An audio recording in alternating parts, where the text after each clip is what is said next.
तबारकल्लज़ी नज़्ज़लल फ़ुरक़ान अला अब्दिही लियकून लिलआलमीन नज़ीरा। इसी तरह किसी ने सवाल किया है, सवाल यह कि मुफ्ती साहब क्या रोज़े की हालत में कान में दवा डाल सकते हैं, जबकि जदीद तहक़ीक़ के मुताबिक कान में डाली जाने वाली दवाई हलक़ में नहीं पहुँचती। जवाब दे, बड़ी मेहरबानी होगी। जो सवाल करने वाले ये सऊदी अरब से हैं, ये मस्तूरात हैं। देखिए बहन, जवाब तो इसका बड़ा तवील है, तो मैं मुख्तसर यही बता देता हूँ। देखिए, अगर कान में अगर सुराख है या पर्दा फटा हुआ है, अगर उस वक्त आप दवाई डालेंगे तो इससे रोज़ा आपका टूटेगा। बात समझ में आ रही?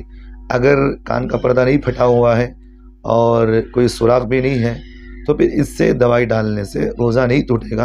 अलबत्ता उलमा का इस बात में इख्तलाफ है। बाज़ उलमा इससे कहते हैं रोज़ा टूट जाता है, बाज़ तो कहते हैं रोज़ा नहीं टूटता। तो एहतियात इसी में है कि बेहतर है कि रोज़े के बाद आप कान में दवाई डालें, या अगर डाल लिए तो फिर इससे रोज़ा कोई टूटता नहीं। उम्मीद है कि बहन आपको जवाब समझ में आ गया हो।